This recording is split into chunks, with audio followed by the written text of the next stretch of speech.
प्रिय संस्कृत मित्राणी, नमः संस्कृता सानिध्य साहित्य पे आप सभी भाई बहनों का हार्दिक स्वागत अभिनंदन करते हुए हम महाकवि कालिदास द्वारा विरचित मेघदूत खंड काव्य का वाचन कर रहे हैं। अब तक हम लोगों ने 7 श्लोकों का वाचन किया है और 7वें श्लोक में हम लोगों ने देखा कि वह अलकापुरी के बारे में बतलाता है कि हे मित्र, तुमको अलकापुरी जाना है जहाँ यक्षों की नगरी है और जिसके वायु उद्यान में भगवान शिव के माथे पर जो चंद्रमा है उसके प्रकाश से जहाँ के महल अटारी एकदम धौत हो जाते, उज्ज्वल हो उठते हैं, ऐसे नगरी अलकापुरी में तुमको जाना है। कहाँ जाना है? तो वह अपने संदेश को कह रहा था कि मेरे संदेश को ले जाओ, मैं भी एक विरही हूँ और तुम संतप्तों के रक्षक हो, तो मेरा भी रक्षा करने के लिए मेरे संदेश को लेके जाओ। अब इस श्लोक में यक्ष मेघ से कह रहा है कि तुम जब आकाश में गमन करोगे, पूरे देखेंगे पूर्व मेघ में, तो यह ऐसे ऐसे शब्दों से, ऐसे ऐसे वाक्यों से उसको संबोधित करता है कि वह न चाहते हुए भी कोई व्यक्ति हो, चाहे मेघ हो या चाहे कोई भी, अगर ऐसे अनुनय विनय करता है यक्ष कि वह न चाहते हुए भी उसको जाना पड़ेगा। तो इसमें बताया है कि तुम जब आकाश मार्ग में गमन करोगे तो तुमको कौन कौन देखेंगी और कितने लोगों की अभिलाषाओं को तुम तृप्त करोगे, यही सब इसमें बतलाया। अर्थात वह एक मित्रत्व भाव के जैसे इसमें बता रहा है कि जब तुम जाओगे आकाश मार्ग से, जब तुम गमन करोगे तो उसमें कितने व्यक्तियां हैं, कितने लोग हैं जो आपको देखकर संतुष्ट होती हैं। तो आइए मंदाक्रांता छंद में हम वाचन करते हैं मेघदूत के पूर्व मेघ में श्लोक नंबर 8 का। मंदाक्रांता छंद है तो इसमें आप लोग यत जानते हैं 4, 6 और 7 पर यत होती है। यह महाकाव्य जो खंड काव्य है महाकवि कालिदास द्वारा विरचित और इसका उपजीव्य जो है वह ब्रह्मवैवर्त पुराण है। ब्रह्मवैवर्त पुराण में हेममाली नाम होता है इस यक्ष का और विशालाक्षी नाम होता है उस यक्षड़ी का जो अभी विरह के दिनों में अलकापुरी में अपने जीवन का यापन कर रही है। इस मेघदूत में देखा जाए तो एक यक्ष के विरह का वर्णन मिलता है। महाकवि कालिदास जी उस यक्ष के विरह का वर्णन करते हुए बताते हैं कि वह अपने श्राप के समय को 8 महीना काट चुका होता है, शेष 4 महीने और रहते हैं और उसके स्वामी जो यक्ष होते हैं या देव योनि के होते हैं, देव योनि में यक्ष आते हैं, किन्नर आते हैं, इत्यादि कई योनियां आती हैं जो देव योनि में आते हैं, उसी के अंतर्गत यह यक्ष भी आते हैं और इनके स्वामी होते हैं जो धन के स्वामी कुबेर महाराज कहे जाते हैं या कुबेर का यह अनुचर होता है। इसका काम होता है 100 पुष्पों को लाकर देना, लेकिन यह शादी के बाद अपनी पत्नी के प्रेम में या रति क्रीड़ा में इतना प्रयुक्त हो गया, इतना आसक्त हो गया कि अपने कार्य को ही वह समझ नहीं पाता है कि मेरा कार्य क्या करना है, कब करना है। तो इसके कार्य में आलस्य को देखते हुए कुबेर महाराज इसको श्राप देते हैं 1 वर्ष के लिए, 12 माह के लिए, और उसको अपने राज्य से निष्कासित करते हैं। तो आइए वाचन करते हैं मंदाक्रांता छंद में श्लोक नंबर 8 का। तो वाचन करते हैं मंदाक्रांता छंद में कि त्वामारूढ़ं पावन पदवी उद्गीतालकान्ता त्वामारूढ़ं पावन पदवीं उद्गीतालकान्ता प्रेषिष्यन्ते पथिका वनिता। इसमें द छूट गया है। प्रेषिष्यन्ते पथिका वनिता प्रत्यादास्वस्य सत्य कसन्नद्धे विरह विधुरां कसन्नद्धे विरह विदुरां त्वय्युपेक्षित जायां न स्यादन्यो अपअहमिव जानो यपराधीन वृत्ति न स्यादन्यो अपअहमिव जानो यपराधीन वृत्ति। तो अब अब यक्ष कह रहा है मेघ से कि जब तुम जाओगे तो अब यहाँ पे जो मेघ है तो जो उसके अंदर पृथ्वी तत्व नहीं है तो वह जमीन पर तो जाएगा नहीं, और जब वह जमीन पे नहीं जाएगा तो अपने मार्ग से जाएगा, अर्थात तो वायु मार्ग से जाएगा। तो उसीलिए कह रहा है कि पवन पदवी, पवन माने हवा, पदवी माने मार्ग। जब तुम हवा के मार्ग पर त्वाम आरूढ़म, जब तुम चढ़ोगे, अर्थात तो आकाश मार्ग से ही मेघ जाता है, तो आकाश मार्ग से मेघ जाएगा। इसीलिए यक्ष कह रहा है कि आप, कह रहा है कि पवन पदवीम त्वाम आरूढ़म, जब आप हवा मार्ग से अर्थात तो वायु मार्ग पे जब आप चढ़ेंगे, जैसे आप आगे बढ़ेंगे तो आपका मार्ग वायु वाला है, हवा में आप चलते हैं, तो वैसे ही कह रहा है कि जब आप वायु मार्ग से आकाश में चढ़ेंगे या चाहे आकाश में बढ़ेंगे तो कह रहे हैं का कि त्वाम, कह रहे हैं कि त्वाम पथिक वनिता प्रेषिष्यन्ते पथिक वनिता प्रत्यादस्व। तो कह रहे हैं कि त्वाम पथिक वनिता, तुमको पथिक वनिता,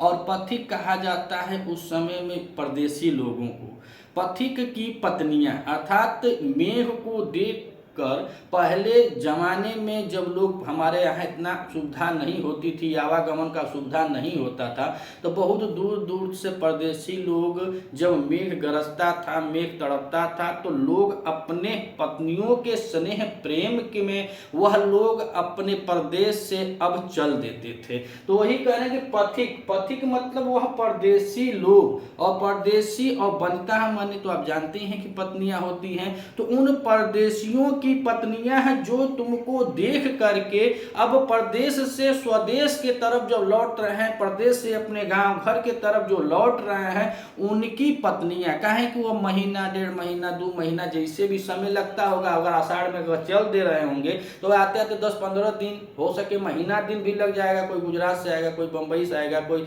चंडीगढ़ से आएगा, पंजाब से आएगा, तो ऐसे लोग आते थे, तो पैदल आते थे। जब पैदल आते थे तो राहगीर थे, इसीलिए उनको पथिक कहा गया। वह मार्ग में चलते थे, इसीलिए उनको पथिक कवि जी बताए, और वनिता पत्नियों को बताए। तो कह रहे हैं कि पथिक वनिता, अर्थात तो जो पथिक हैं उनकी पत्नियां जो हैं वह कह रहे हैं कि प्रत्याय, प्रत्याय अर्थात यहाँ पे पंचम्यांत है कि प्रत्यात मतलब तुमको देखकर,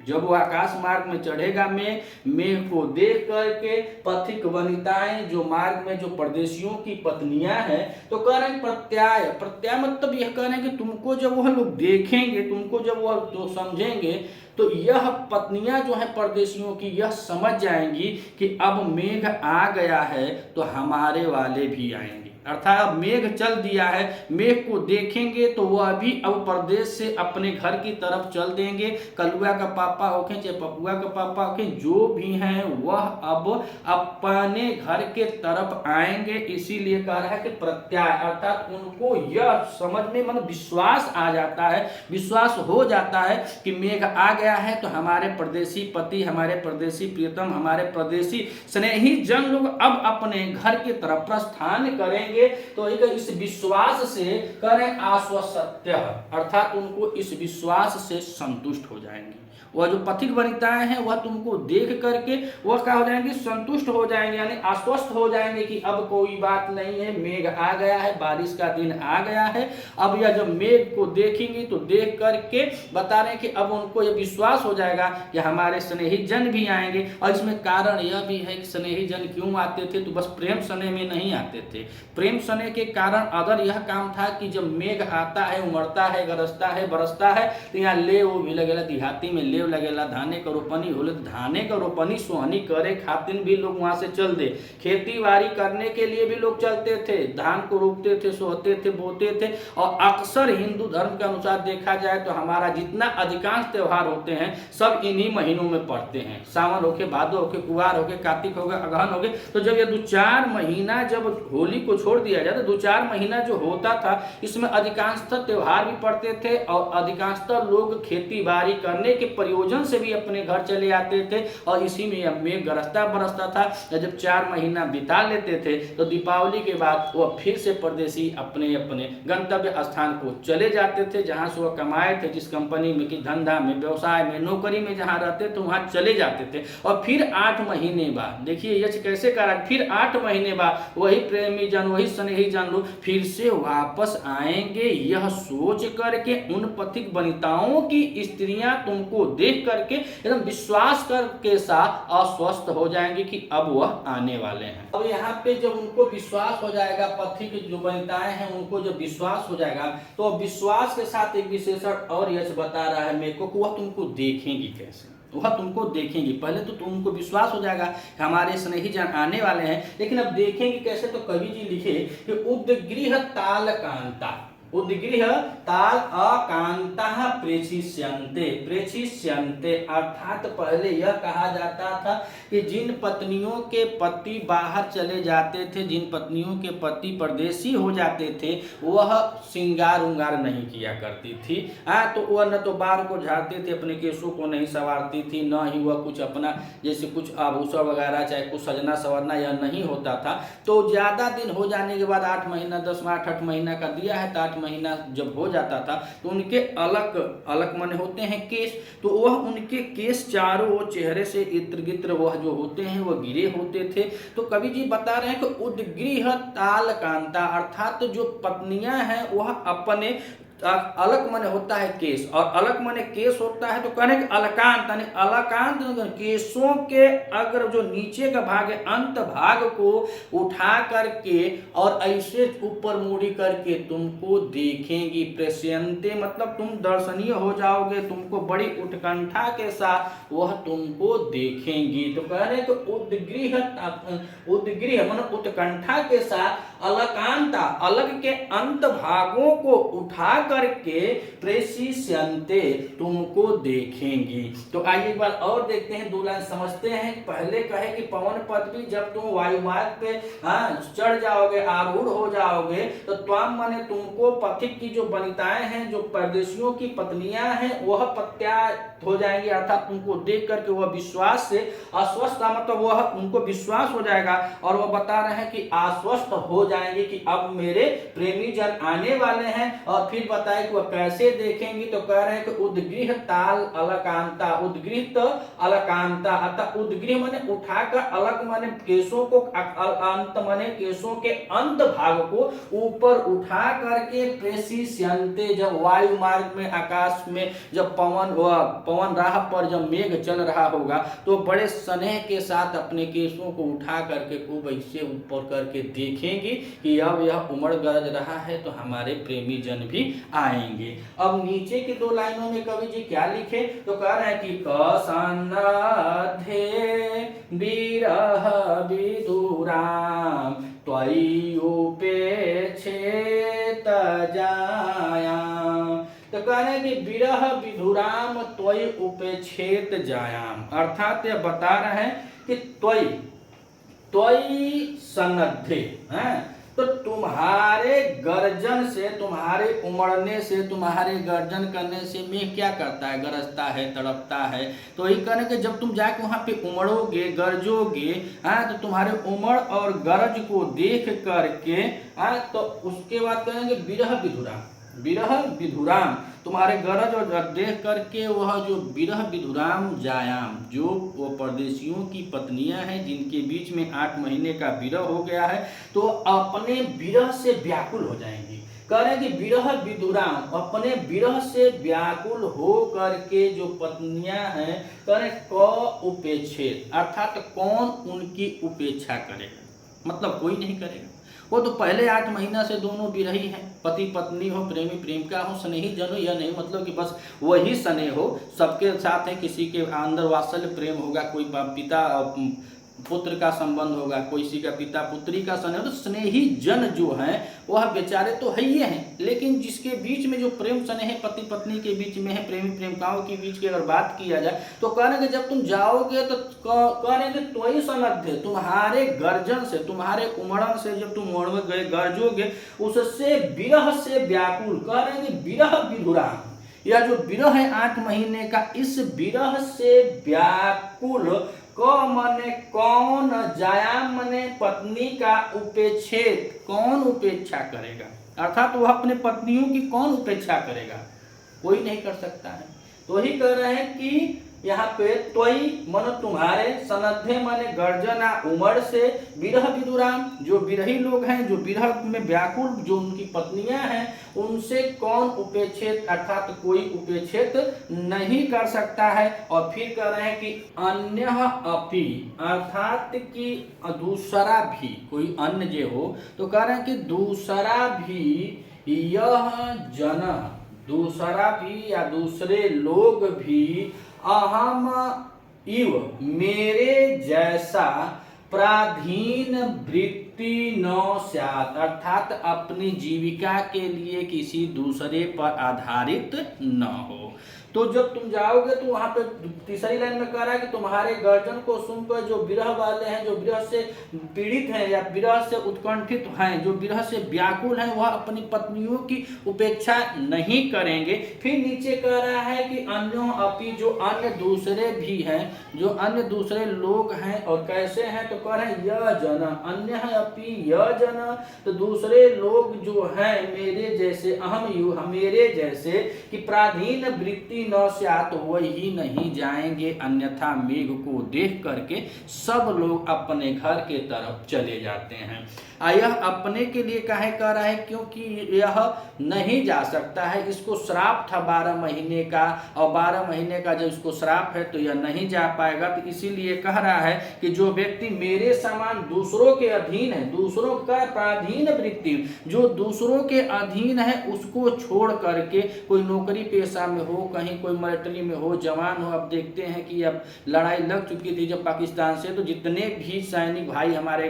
गांव घर छुट्टी लेकर आए थे, उनको तत्काल बुलाया गया है, तत्काल ड्यूटी पर लगे हैं, वह दूसरों के अधीन है, उनको छुट्टी न दिया जाए तो वह नहीं आ सकते हैं। और इससे तो बहुत लोग हैं अपना जैसे ना कुछ निकाल ही लेते हैं, लेकिन यहाँ पर वह यक्ष कह रहा था कि जो अन्य लोग हैं मेरे जैसे, वह जो दूसरे की प्राधीन वृत्ति अर्थात दूसरों पर आधारित हैं, दूसरों पर अपने रोजी रोटी के लिए आधारित हैं, वह नहीं जा सकते हैं। और कोई ऐसा नहीं होगा जो तुमको देख करके अपनी जाया से, अपनी पत्नी से, अपने प्रेमी से, अपने कांता से मिलने के लिए न जाए, अर्थात तो अपनी पत्नी की कोई उपेक्षा नहीं कर सकता है। तो एक बार और इसको हम देखते हैं, यहाँ तक तो हम लोगों ने हिंदी देखा, अब हम इसको कुछ महत्वपूर्ण जो इसमें शब्दार्थ होंगे, जो कुछ महत्वपूर्ण व्याकरण टिप्पणियां होंगी, उस पर हम लोग चर्चा करते हैं। तो आइए एक बार और देखते हैं कि त्वामारूढ़ं पावन पदवीं ओदगृतालकान्ता प्रेक्षिष्यन्ते पथिकवनिता प्रत्याश्वस्य सत्य।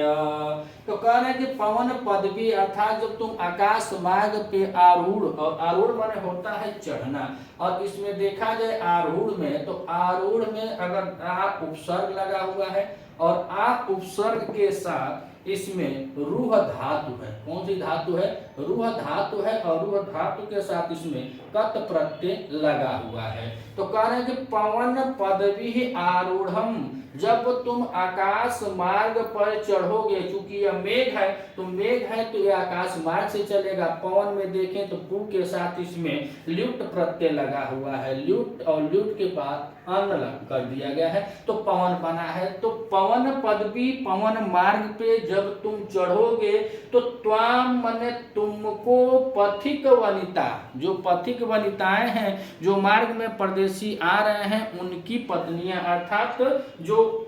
परदेशी हैं उनकी पत्नियां क्या करेंगी, तो कह रहे हैं कि प्रत्यार माने प्रत्यात माने तुमको देख करके उनको क्या हो जाएगा, वह संतोष हो जाता है। हमारी भाषा में यह है कि वह संतोष हो जाता है। प्रत्यात को यह देखें तो प्रति के साथ इसमें ई और ई के साथ अच लगा हुआ है तो बना है प्रत्यात। अर्थात प्रत्यात कि उनको विश्वास के साथ आश्वस्त हो जाएंगे, अर्थात वह संतुष्ट हो जाएंगे कि अब मेघ आ गया है तो हमारे स्नेही जन भी अब प्रदेश से अपने घर की तरफ आने वाले हैं। और आगे कह रहा है इसमें कि वह कैसे तुमको देखेंगी, तो कह रहे कि उद्गृह ताल अकांता, अर्थात जो तुमको देखेंगी तो वह अपने केशों के अंत भाग को ऊपर उठा करके, अपने चेहरे के ऊपर ऐसे केशों को पीछे कर करके मूड़ी उड़ी उठा करके तुमको देखेंगी और उनका भी तुमको विश्वास हो जाएगा, वह भी बेचारी विश्वास प्राप्त हो जाएंगी। तो यहाँ पे देखिए प्रेसिष्यन्ते है, प्रेसिष्यन्ते में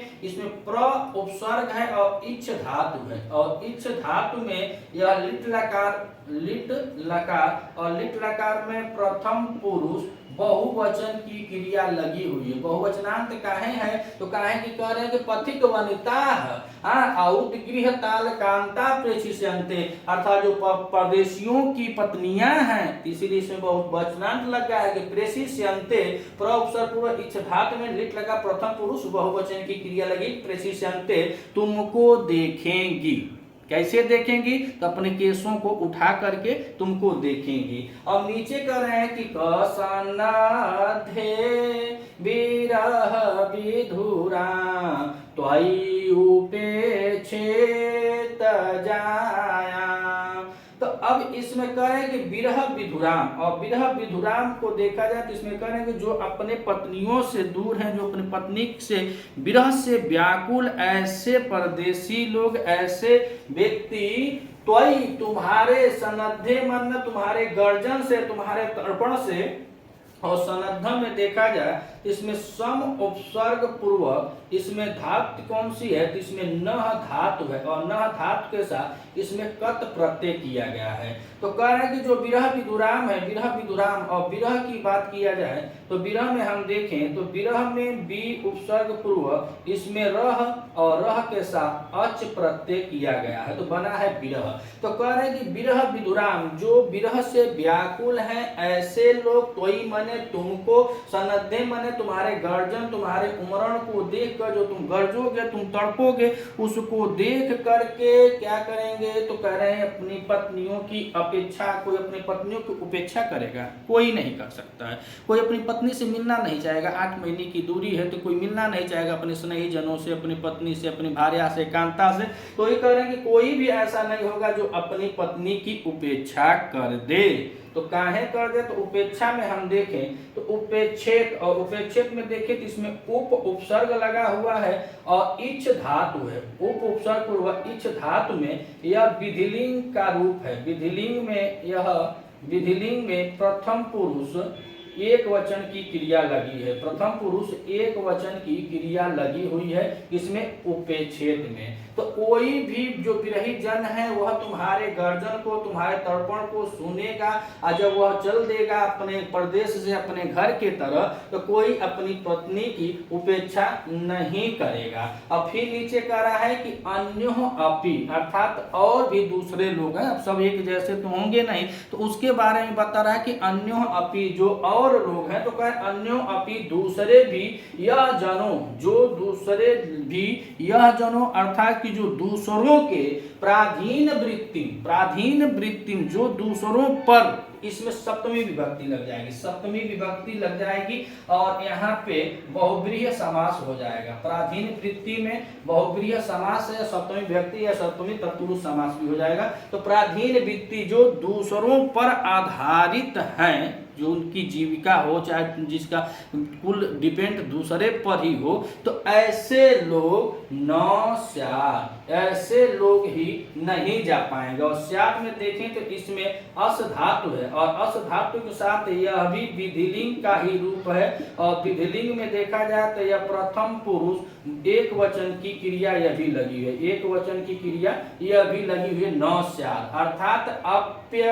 अन्य अपि, दूसरे लोग भी, यह जन जो दूसरों पर, अहम यु मेरे जैसे, प्राधीन वृत्ति अर्थात दूसरे पर मेरे जैसे जब कोई आधारित है तो न शायद उनको क्या कहा जाए, अर्थात वही नहीं जा पाएंगे। तो अपने को यह बताया कि जो मेरे जैसा होगा, जो दूसरों पर आधारित होगा, ऐसे लोग ही नहीं जा पाएंगे, अन्यथा तुमको देखकर सभी परदेशी लोग अपने घर की तरफ चल जाएंगे। अगर आप इस चैनल पर नए हैं तो चैनल को सब्सक्राइब कीजिएगा, वीडियो अच्छी लगे तो वीडियो को भी लाइक कीजिएगा, अधिक से अधिक शेयर कीजिएगा। इस पर प्रतिदिन हम एक एक वीडियो श्लोक के वाइज श्लोक डालते रहेंगे, व्याकरण टिप्पणियों के साथ डालते हैं। अगर स्नेह प्रेम अपना हमारे साथ बनाना चाहते हैं तो चैनल को सब्सक्राइब कीजिए, वीडियो को लाइक कीजिए, सपोर्ट कीजिए। मिलते हैं अगले वीडियो में, तब तक के लिए नमः संस्कृता।